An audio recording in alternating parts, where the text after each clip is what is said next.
ದೇವಸ್ಥಾನ ಜೀರ್ಣೋದ್ಧಾರಕ್ಕಾಗಿ 10 ಲಕ್ಷ ರೂಪಾಯಿ ದೇಣಿಗೆ ನೀಡಿದ ಪಣಗಾರ್ ಕಮಲಮ್ಮನ ಕುಟುಂಬದವರು. ಕೊರಟಗೆರೆ ತಾಲೂಕಿನ ಕೋಳಾಳ ಹೋಬಳಿ ನೀಲಗೊಂಡನಹಳ್ಳಿ ಗ್ರಾಮ ಪಂಚಾಯಿತಿ ವ್ಯಾಪ್ತಿಯ ಅಳಲಸಂದ್ರ ಗ್ರಾಮದ ಕೊಳಗದಮ್ಮ ಮತ್ತು ವಡಸಲಮ್ಮ ದೇವಿಯ ದೇವಸ್ಥಾನ ಅಭಿವೃದ್ಧಿಗೆ ಮುಂದಾದ ಭಕ್ತರು. ದೇವಸ್ಥಾನ ನಿರ್ಮಾಣಕ್ಕಾಗಿ 5 ಹಳ್ಳಿ ಗ್ರಾಮಸ್ಥರು ಸೇರಿದಂತೆ ರಾಜ್ಯದ ಮೂಲೆ ಮೂಲೆಗಳಿಂದ ಆಗಮಿಸುತ್ತಿರುವ ಭಕ್ತಾದಿಗಳು. ಕೊಳಗದಮ್ಮ ಸೇವಾ ಸಮಿತಿಯ ಅಧ್ಯಕ್ಷ ಮಂಜುನಾಥ್ ಮಾತನಾಡಿ, ಸಾವಿರಾರು ವರ್ಷಗಳ ಇತಿಹಾಸವುಳ್ಳ ವಡಸಲಮ್ಮ ದೇವಿಯು ಅತ್ಯಂತ ಶಕ್ತಿಶಾಲಿಯಾಗಿದ್ದು, ಬೇಡಿ ಬರುವ ಭಕ್ತರ ಇಷ್ಟಾರ್ಥಗಳನ್ನು ಈಡೇರಿಸುತ್ತಾ ಸಾವಿರಾರು ಭಕ್ತಾದಿಗಳ ನಂಬಿಕೆಗೆ ಪಾತ್ರಳಾಗಿದ್ದಾಳೆ. ಭಕ್ತರ ಸಹಾಯದಿಂದ ದೇವಸ್ಥಾನ ಜೀರ್ಣೋದ್ಧಾರ ಮಾಡಲು ಮುಂದಾಗಿದ್ದು, ಇಂದು ದೇವಸ್ಥಾನ ಅಭಿವೃದ್ಧಿಗಾಗಿ 5 ಹಳ್ಳಿಯ ಪಣಗಾರರಾದ ರಮೇಗೌಡರು ಹಾಗೂ ಕಮಲಮ್ಮನವರ ಕುಟುಂಬದ ಮಕ್ಕಳು ಮೊಮ್ಮಕ್ಕಳು ಇಂದು 10 ಲಕ್ಷದ 1 ರೂಪಾಯಿಗಳನ್ನು ದೇವಾಲಯದ ನಿರ್ಮಾಣಕ್ಕಾಗಿ ದೇಣಿಗೆ ರೂಪದಲ್ಲಿ ಹಣ ನೀಡಿದ್ದಾರೆ. ಮುಂದಿನ ದಿನಗಳಲ್ಲಿ ದೇವಸ್ಥಾನ ಇನ್ನೂ ಹೆಚ್ಚು ಅಭಿವೃದ್ಧಿಯಾಗಲಿ ಎಂದರು. ನಟ ಅರ್ಜುನ್ ಯೋಗಿ ಮಾತನಾಡಿ, ವಡಸಲಮ್ಮ ದೇವಿಯ ದೇವಾಲಯವು ಈಗಾಗಲೇ ಒಂದು ಹಂತಕ್ಕೆ ತಲುಪಿದ್ದು, ನಮ್ಮ ಹಿರಿಯರ ಕಾಲದಿಂದಲೂ 3 ವರ್ಷಕ್ಕೊಮ್ಮೆ ಜಾತ್ರೆ ಮಾಡುತ್ತಾ ಬಂದಿದ್ದಾರೆ. ನಾವು ಯಾವುದೇ ಕೆಲಸ ಕಾರ್ಯಗಳನ್ನು ಆರಂಭಕ್ಕೂ ಮುನ್ನ ಈ ತಾಯಿಗೆ ಪೂಜೆ ಮಾಡಿ ನಂತರ ಕಾರ್ಯಗಳನ್ನು ಆರಂಭಿಸುತ್ತೇವೆ. ಪ್ರತಿ ಮಂಗಳವಾರ ಹಾಗೂ ಶುಕ್ರವಾರ ದಿನದಂದು ದೇವಸ್ಥಾನ ಆಡಳಿತ ಮಂಡಳಿಯ ವತಿಯಿಂದ ವಿಶೇಷ ಪೂಜಾ ಕಾರ್ಯಕ್ರಮಗಳು ಮತ್ತು ಅನ್ನದಾಸೋಹ ಏರ್ಪಡಿಸಲಾಗಿರುತ್ತದೆ. ದೇವಾಲಯದ ನಿರ್ಮಾಣಕ್ಕೆ ಇನ್ನೂ ಹೆಚ್ಚಿನ ಹಣದ ಅವಶ್ಯಕತೆ ಇದ್ದು, ಭಕ್ತರು ತನು ಮನ ಧನ ಸಹಾಯ ಮಾಡಬೇಕೆಂದು ವಿನಂತಿಸಿದರು. ಈ ಸಂದರ್ಭದಲ್ಲಿ ಸಮಿತಿ ಉಪಾಧ್ಯಕ್ಷ ತಿಮ್ಮೇಗೌಡ, ಕಾರ್ಯದರ್ಶಿ HV ನಾಗರಾಜ್, ಖಜಾಂಚಿ ನಾಗಣ್ಣ, ಮಾಜಿ ತಾಲೂಕು ಪಂಚಾಯಿತಿ ಸದಸ್ಯ ಶ್ರೀನಿವಾಸ್ ಮೂರ್ತಿ, ವೆಂಕಟಾಪುರ, ಮಂಜಣ್ಣ ಸೇರಿದಂತೆ ಸಮಿತಿ ನಿರ್ದೇಶಕರ ಜೊತೆಗೆ ಗ್ರಾಮಸ್ಥರು ಹಾಜರಿದ್ದರು. ವರದಿ ಸತೀಶ್ S, ಕೊರಟಗೆರೆ.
ತಾಲೂಕ್ ಪಂಚಾಯತಿ ಉಪಾಧ್ಯಕ್ಷರು, ಕೊರಟಗೆರೆ, ಹನುಮಂತಪುರ ಗ್ರಾಮ.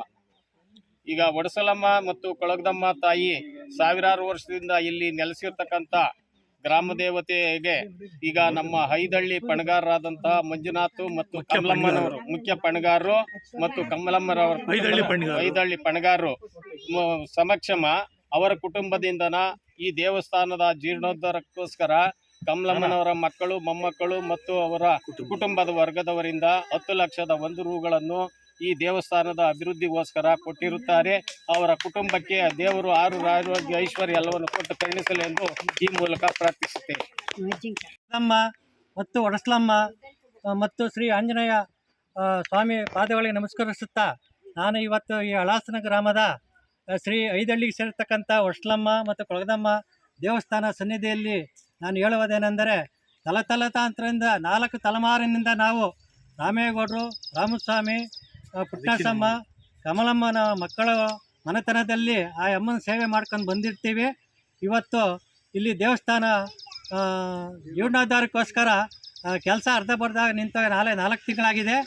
ಇದರಿಂದ ಇವತ್ತು ತಾಯಿಗೆ ನಾವು ನಮ್ಮ ಸ್ವಂತ ಮನೆಯಿಂದ ದೇವಸ್ಥಾನ ಜೀರ್ಣೋದ್ಧಾರಕ್ಕೆ 10 ಲಕ್ಷ ರೂಪಾಯಿ ಹಣದ ಸಹಾಯವನ್ನು ನಾನು ಕೊಡುತ್ತಿದ್ದೇನೆ. ಇವತ್ತು ಈ ದಿವಸ ಐದಳ್ಳಿ ರೈತರು, ಐದಳ್ಳಿ ಪಣಗಾರಗಳು ಸಮಕ್ಷಮ ನಾನು ಇವತ್ತು ಕೊಟ್ಟಿರುತ್ತೇನೆ. ಅದರಂತೆ ಭಕ್ತಾದಿಗಳು ನಾನು ಬೇಡ್ಕೊಳ್ಳೋದೇನೆಂದರೆ, ಯಾರೇ ಆಗಿರಲಿ ಆ ತಾಯಿ ಮೈ ಮೇಲೆ ಬಂದು ಹೇಳಲ್ಲ, ಬರೀ ಪ್ರಸಾದ ಕೇಳಿದ್ರೆ ಮಾತ್ರ ಒಳ್ಳೇದಾಗ್ತೈತೆ ಅಂದರೆ ಬಲಗಡೆ ಕೊಡ್ತಾಳೆ, ಆಗಲ್ಲ ಅಂದರೆ ಎಡಗಡೆ ಕೊಡ್ತೈತೆ ಆ ತಾಯಿ. ಅದರಿಂದ ಆ ತಾಯಿ ನಮ್ದವ್ರು ಯಾವತ್ತೂ ಕೈ ಬಿಟ್ಟಿಲ್ಲ. ಆ ಕಾರಣಕ್ಕೋಸ್ಕರ ದೇವಸ್ಥಾನ ಕೆಲಸ ನಡೆಯೋಕ್ಕೋಸ್ಕರ ಭಕ್ತಾದಿಗಳು ತಮ್ಮ ಧನುಮನ ಸಹಾಯಧನ ಮಾಡಬೇಕೆಂದು ನಾನು ಈ ಮೂಲಕ ತಮ್ಮಲ್ಲಿ ಕಳಕಳೆಯ ಪ್ರಾರ್ಥನೆ ಮಾಡಿಕೊಳ್ಳುತ್ತೇನೆ. ನನ್ನ ಹೆಸರು ಅರ್ಜುನ್ ಯೋಗಿ. ತುಂಬ ಜನಕ್ಕೆ ಸ್ಮಾಲ್ ಸ್ಕ್ರೀನ್ ಗೊತ್ತಿರುತ್ತೆ, ಹಾಗೂ ಸಿನಿಮಾಗಳಲ್ಲಿ ಒಂದಷ್ಟು ನೋಡಿರ್ತೀರ, ರಿಯಾಲಿಟಿ ಶೋಗಳಲ್ಲಿ. ವಡಸಲಮ್ಮ, ಕೊಳಗದಮ್ಮ ನಮ್ಮ ಗ್ರಾಮ ದೇವತೆ, ನಮ್ಮ ಐದಳ್ಳಿ ಜನ, ಹಾಗೆ ನಮ್ಮನೆ ತಲತಲಾಂತರದಿಂದ ತಾತ ಮುತ್ತಾತನ ಕಾಲದಿಂದ ಆ ದೇವಿಯಿಂದ ನಾವು ಒಳ್ಳೆ ಕಾರ್ಯಗಳನ್ನ ಮಾಡಿ ಈಗ ಗ್ರಾಮ ಸುತ್ತ ಐದಳ್ಳಿ ಒಳ್ಳೇದಾಗಬೇಕು ಅಂದರೆ ನಾವು ಆ ದೇವಿ ಚೆನ್ನಾಗಿ ನಡ್ಕೊಂಡ್ರೆ ಒಳ್ಳೇದಾಗೋದು. ಅದೇ ರೀತಿ ನಮ್ಮ ತಾತನ ಕಾಲದಿಂದ, ತಂದೆ ಕಾಲದಿಂದ ಇವಾಗ ನಾವು ಕೂಡ ಅದೇ ರೀತಿ ಕಾರ್ಯನ ನಡೆಸ್ಕೊಂಡು ಬರ್ತಾಯಿದ್ದೀವಿ. ಇವತ್ತೇನೆಂದರೆ, ಹಳೆಯ ದೇವಸ್ಥಾನನ ಕೆಡವಿ ಹೊಸ ದೇವಸ್ಥಾನ ಮಾಡಬೇಕು ಅಂತ ಎಲ್ಲ ಗ್ರಾಮಸ್ಥರೆಲ್ಲ ತೀರ್ಮಾನ ಮಾಡಿ ಇವತ್ತು ಅರ್ಧಕ್ಕೆ ಬಂದು ನಿಂತಿದೆ. ಖುಷಿ ಏನೆಂದರೆ, ನಾವು ಯಾವುದೇ ಕೆಲಸ ಮಾಡಬೇಕಾದ್ರೂ ಆ ತಾಯಿನ ಒಂದು ಆಶೀರ್ವಾದ ಪಡಿತೀವಿ ಬಂದು. ಅಂದರೆ ಒಳ್ಳೇದಾಗುತ್ತೆ ಅಂದರೆ ಬಲಗಡೆ ಕೊಡಮ್ಮ, ಇಲ್ಲ ಈ ಕೆಲಸ ಆಗಲ್ಲ ಅಂದರೆ ಎಡಗಡೆ ಕೊಡಮ್ಮ ಅಂತ ನಾವು ಹೇಳ್ತೀವಿ. ಅದೇ ರೀತಿ ನಾನು ಇಂಡಸ್ಟ್ರಿಗೆ ಹೋಗ್ಬೇಕಾದ್ರೂ ಕೂಡ, ಸಿನಿಮಾ ಇಂಡಸ್ಟ್ರಿಗೆ ಬರ್ಬೇಕಾದ್ರೆ ಇದರಿಂದ ನನಗೆ ಒಳ್ಳೇದಾಗುತ್ತೆ, ಹೆಸರು ಬರುತ್ತೆ ಅಂದರೆ ಬಲಗಡೆ ಕೊಡಮ್ಮ ಇಲ್ಲ ಎಡಗಡೆ ಕೊಡಮ್ಮ ಅಂತ ಕೇಳ್ತೀವಿ. ಅದೇ ರೀತಿ ಬಲಗಡೆ ಕೊಟ್ಟು ಹೋಗ್ತೀವಿ. 13 ವರ್ಷದಿಂದ ತಾಯಿ ಸೇವೆಯಿಂದ ನಡ್ಕೊಂಡು ಬರ್ತಾಯಿದ್ದೀನಿ ಕಲಾವಿದನಾಗಿ. ಅದೇ ರೀತಿ ನಮ್ಮ ಸುತ್ತಮುತ್ತ ಗ್ರಾಮದಲ್ಲಿ ಈ ಬೋರ್ ಕೊರೆಯೋ ವಿಷಯ ಆಗಿರ್ಬೋದು, ಅಥವಾ ಒಂದು ಮನೆ ಕಟ್ಸೋ ವಿಷಯ ಆಗಿರ್ಬೋದು, ಅಥವಾ ಒಂದು ಮದುವೆ ಕಾರ್ಯಗಳು, ಈ ಹೆಣ್ಣು ಒಳ್ಳೇದಾಗುತ್ತೆ, ನಾವು ಮನೆಗೆ ಬಂದರೆ ಅಥವಾ ಗಂಡು ತೊಗೊಂಡ್ರೆ ಒಳ್ಳೇದಾಗುತ್ತೆ ಅಂದರೆ ನಾವು ಬಂದು ಹೋಗಿ ಕೇಳುವಂಥ ಒಂದು ಪದ್ಧತಿ ಇದೆ ನಮ್ಮ ಗ್ರಾಮದಲ್ಲಿ. ಈ ದೇವಿಯಿಂದ ತುಂಬ ಜನಕ್ಕೆ ಒಳ್ಳೆಯದಾಗಿದೆ. ಈ ಸುತ್ತಮುತ್ತ ಐದಳ್ಳಿ ಗ್ರಾಮ ಅಂತಲ್ಲ, ತುಂಬ ನಮ್ಮ ಕರ್ನಾಟಕ ರಾಜ್ಯದಿಂದ ಮೂಲೆಯಿಂದ ಇಲ್ಲಿಗೆ ಬರ್ತಾರೆ. ಹಳಾಲ್ಸಂದ್ರದಲ್ಲಿ, ವೆಂಕಟಾಪುರದಲ್ಲಿ, ನಮ್ಮ ಮನೂರು ತಿಮ್ಮನಹಳ್ಳಿ, ಹನುಮಂತಪುರ, ಉಳಸಪ್ಪನಹಳ್ಳಿ, ವೆಂಕಟಾಪುರ, ಐದಳ್ಳಿ ಅವರು, ಹಳಾಲ್ಸಂದ್ರ ಎಲ್ಲ ನಾವು ಗ್ರಾಮದವರೆಲ್ಲ ಸೇರಿ ಅದ್ದೂರಿಯಾಗಿ ಪ್ರತಿ 3 ವರ್ಷಕ್ಕೊಂದ್ಸಲಿ ಜಾತ್ರೆ, ಹಾಗೆ ವಿಜಯದಶಮಿಗೆ ಅಂಬೆ ಸೇರುವಂಥ ಕಾರ್ಯಗಳೆಲ್ಲ ನಾವು ಮಾಡ್ತಾಯಿರ್ತೀವಿ. ಮುಂಚೆ ನಮ್ಮ ಚಿಕ್ಕ ವಯಸ್ಸಲ್ಲಿ ಈಗಲೂ ನೆನಪಿದೆ, ನಾವು ಚಿಕ್ಕ ವಯಸ್ಸಿರಬೇಕಾದ್ರೆ ವಾರಕ್ಕೊಂದೊಂದ್ಸಲಿ ಮೆರವಣಿಗೆ ಮಾಡೋರು. ಸೊ ಅದೇ ರೀತಿ ಈಗ ಕಾಲ ಬದಲಾದಂಗೆ ಅಪ್ಡೇಟ್ ಆಗ್ತಾರೆ ಅಂತಲ್ಲ, ಆ ಥರ ಈಗ ಪ್ರತಿ ಶುಕ್ರವಾರ, ಮಂಗಳವಾರ ದೇವಿದು ಪೂಜೆ ನಡೆಯುತ್ತೆ ಅದ್ದೂರಿಯಾಗಿ. ಯಾರಿಗೆ ಏನೇ ಕಷ್ಟ ಇದ್ರೂ ಈ ದೇವಿನ ಬಂದು ಕೇಳಿದ್ರೆ ಖಂಡಿತ ಒಳ್ಳೇದಾಗುತ್ತೆ. ದಾಸೋಹ ಕೂಡ ನಡೆಯುತ್ತೆ. ಅದೇ ರೀತಿ ಇವತ್ತು ಒಂದು ಉನ್ನತ ಸ್ಥಾನಕ್ಕೆ ಬಂದು ನಮ್ಮ ಕೈಲಾದಂಥ ಒಂದು ಸಹಾಯನ ಇಡೀ ಕುಟುಂಬ ಸೇರಿ ಇವತ್ತು ಆ ದೇವ್ರಿಗೆ ಒಂದು ದೇವಸ್ಥಾನದ ಕಾರ್ಯಕ್ಕೆ ನಾವು ಕೊಟ್ಟಿರ್ತೀವಿ. ಇದೇ ರೀತಿ ನಾನು ಎಲ್ಲರಿಗೂ ಬೇರೆಯವ್ರ ಹತ್ರ ಬೇಡ್ಕೊಳ್ಳೋದೇನೆಂದರೆ, ಸುತ್ತಮುತ್ತ ಗ್ರಾಮದವರಾಗಿರ್ಬೋದು ಅಥವಾ ಯಂಗ್ಸ್ಟರ್ಸ್ ಆಗಿರ್ಬೋದು, ತುಂಬ ಜನ ನಿಮ್ಮ ಫೀಲ್ಡ್ಗಳಲ್ಲಿ ನೀವು ಸಕ್ರಿಯರಾಗಿ ಕೆಲಸ ಮಾಡ್ತಾ ಇದ್ದೀರಾ. ಈ ದೇವಿನ ಕೈ ಬಿಡಬೇಡಿ. ಈ ದೇವಿನ ನೀವು ನಂಬಿದ್ರೆ ಈ ದೇವಿ ಖಂಡಿತ ನಿಮಗೆ ಕೈ ಹಿಡಿಯುತ್ತೆ.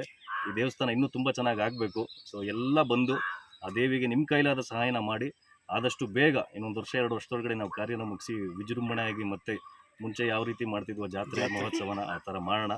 ಭಾಳ ಖುಷಿ ಆಗ್ತಿದೆ. ಇವತ್ತು ನಮ್ಮ ಗ್ರಾಮಸ್ಥರ ಮುಖಂಡರ ಮೂಲಕ ಇವತ್ತು ನಮ್ಮ ಕೈಲಾಗಿದ್ದ ಸಹಾಯನ ನಾವು ಮಾಡಿದ್ದೀವಿ. ಅದು ಇಷ್ಟು ಅಷ್ಟು ಅಂತ ನಾನು ಹೇಳೋಕ್ಕೆ ಹೋಗಲ್ಲ, ಯಾಕೆಂದರೆ ಆ ದೇವಿಯಿಂದ ನಾವೆಲ್ಲ ಮುಂದಕ್ಕೆ ಬಂದಿರೋದು. ಇವತ್ತೇನೇ ಒಂದು ನಮ್ಮ ಕುಟುಂಬದಲ್ಲಿ ಪ್ರತಿಯೊಬ್ಬರು ಅವ್ರವ್ರ ಸ್ಥಾನದಲ್ಲಿ ಇವತ್ತು ಭದ್ರ ಆಗಿದ್ದೀವಿ ಅಂದರೆ ಆ ದೇವಿಗೆ ನಾವು ನಡ್ಕೊಂಡಿರೋಂಥ ಒಂದು ನಿಷ್ಠೆಯಿಂದ ಪ್ರಾಮಾಣಿಕವಾಗಿ ನಡ್ಕೊಂಡಿರೋದಕ್ಕೆ ನಮ್ಗೆ ಒಳ್ಳೆಯದಾಗ್ತಿದೆ. ದಯವಿಟ್ಟು ಈ ದೇವಸ್ಥಾನನ ತುಂಬ ದೊಡ್ಡ ಮಟ್ಟಕ್ಕೆ ತಗೊಂಡೋಗೋಣ. ಸುತ್ತ 5 ಹಳ್ಳಿಗೆ ಇದೊಂದು ಮಾದರಿಯಾಗಿದೆ. ಇಡೀ ನಮ್ಮ ತಾಲೂಕಲ್ಲಿ ಈ ಥರದೊಂದು ದೇವಸ್ಥಾನ ಮಾಡಿದ್ದಾರೆ ಅಂತ ಎಲ್ಲರೂ ಕೊಂಡಾಡಬೇಕು. ಆ ರೀತಿ ಮಾಡೋಣ. ನಾನು ಪ್ರತಿಯೊಬ್ಬರಿಗೂ ಬೇಡ್ಕೊಡೋದೇನೆಂದರೆ ನಿಮ್ಮ ಕೈಲಾದ ಸಹಾಯನ ಮಾಡಿ ಆದಷ್ಟು ಬೇಗ ದೇವ ಕಾರ್ಯನ ಮುಗಿಸೋಣ. ಈ ಕಾರ್ಯಕ್ಕೆಲ್ಲ ಸೇರಿರುವಂಥ ನಮ್ಮ 5 ಹಳ್ಳಿ ಗ್ರಾಮಸ್ಥರಿಗೆ, ಮುಖಂಡರಿಗೆ, ಹಿರಿಯರಿಗೆ ಎಲ್ಲರಿಗೂ ನಾನು ಧನ್ಯವಾದ ಹೇಳೋಕ್ಕೆ ಇಷ್ಟಪಡ್ತೀನಿ ನಮ್ಮ ಕುಟುಂಬದ ಪರವಾಗಿ. ಹಾಗೆ ಮೀಡಿಯಾದವರು ನೀವು ಎಲ್ಲ ತುಂಬ ಯಾವ ರೀತಿ ಪ್ರತಿ ವಿಚಾರಕ್ಕೂ ನೀವು ಸಪೋರ್ಟ್ ಮಾಡ್ತಾನೆ ಇರ್ತೀರಾ. ಬರೀ ದೇವ್ರ ಕಾರ್ಯ ಒಂದೇ ಅಂತಲ್ಲ, ಯಾರೇ ಒಂದು ಒಳ್ಳೆ ಕೆಲಸ ಮಾಡೋದಾಗಲೂ ಬೆನ್ನು ತಟ್ಟಿ ನೀವು ಸಪೋರ್ಟ್ ಮಾಡಿದ್ದೀರಾ. ಇದೇ ರೀತಿ ನಿಮ್ಮ ಸಪೋರ್ಟು ಏಕೆಂದರೆ ನೀವು ಕೂಡ ಈ ಗ್ರಾಮಸ್ಥರು ಸೇವೆಗೆ ನಿಂತಿರೋದ್ರಿಂದ, ಈ ಡಿಸ್ಟಿಕ್ಗೆ ನೀವು ಸಂಬಂಧಪಟ್ಟಿರೋದ್ರಿಂದ ಇದು ಕೂಡ ನಿಮ್ಮ ದೇವಸ್ಥಾನನೇ. ನೀವು ನಿಮ್ಮ ಎಷ್ಟಾಗುತ್ತೋ ಅಷ್ಟು ಪ್ರಚಾರ ಕೊಡಿ. ಬೇಗ ಈ ದೇವಸ್ಥಾನ ಇನ್ನೂ ದೊಡ್ಡ ಮಟ್ಟಕ್ಕೆ ಒಂದು ದೊಡ್ಡದಾಗಿ ರೆಡಿ ಆಗಲಿ.